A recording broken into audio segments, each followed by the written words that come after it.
সহজ কুইজিং থেকে আপনাদের সবাইকে নমস্কার জানিয়ে শুরু করছি আজকের রান্না পনির ফ্রাই।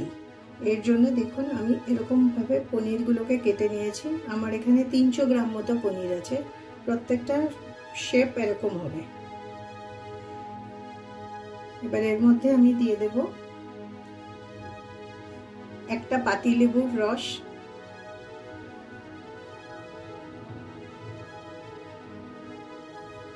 আচ্ছা এটার মধ্যে আমার পেঁয়াজ, রসুন, ধনেপাতা আর কাঁচা লঙ্কা একসাথে পেস্ট করা আছে। আমি একটা মিডিয়াম সাইজের পেঁয়াজ নিয়েছি, ধনেপাতা নিয়েছি বেশ কিছুটা, 3-4টে কাঁচা লঙ্কা নিয়েছি, আপনারা যেরকম ঝাল খাবেন ওই হিসাবে নেবেন, আর নিয়েছি 3-4টে রসুনের কোয়া বা টুকরা।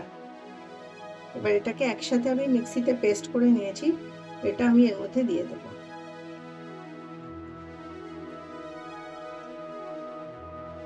আর দেব আন্দাজ মতো নুন।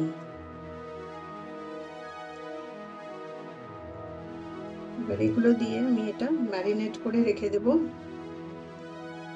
Half an hour.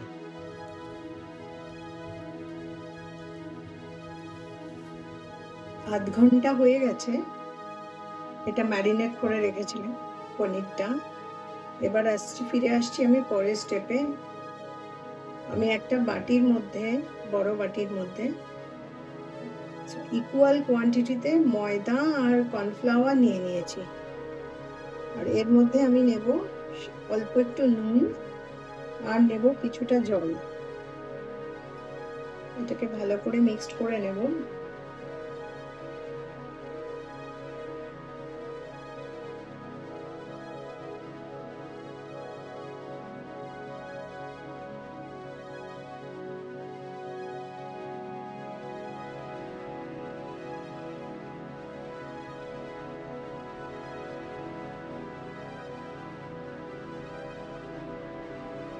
দেখুন পনিরের টুকরোগুলোকে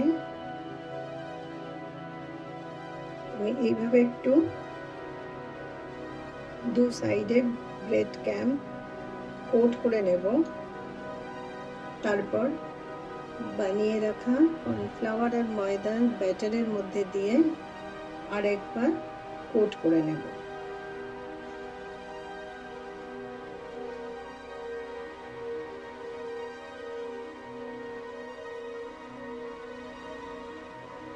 একটা চাকু দিয়ে সাইডগুলো একটু সুন্দর করে শেপ দিয়ে দেব, এরকম তৈরি হয়ে যাবে।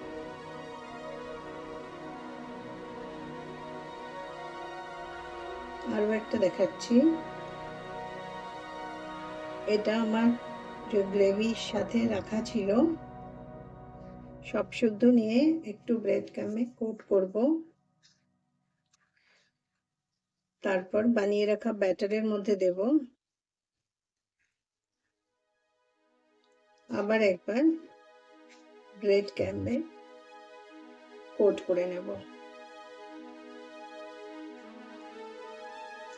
একটা ছুরি দিয়ে সাইডগুলো সমান করে নেব।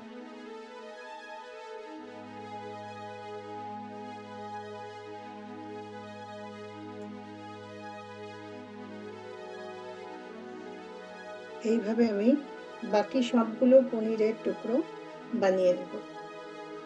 এই রেসিপিটা সম্পূর্ণ আমার তৈরি। এই আপনারা কেমন লাগলো আমাকে অবশ্যই কমেন্ট বক্সে জানান। আর এগুলো সব বানানো হয়ে গেলে আমি ফ্রিজে রেখে দেব 1 ঘন্টা মতো, এটা সেট হয়ে যাবে, তারপর ডিপ ফ্রাই করব। 1 ঘন্টা পর আমার এগুলো সেট হয়ে গেছে, এবার আমি এটা ফ্রাই করে দেখাচ্ছি।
আমার এটা গোল্ডেন ব্রাউন হয়ে গেছে, এবার আমি প্লেটিং করে দেখাচ্ছি।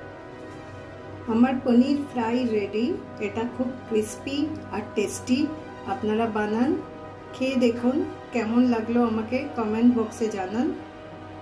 আর ভালো লাগলে আমার চ্যানেলটা অবশ্যই লাইক, শেয়ার আর সাবস্ক্রাইব করে নেবেন। আজকের মতো আসি, টাটা।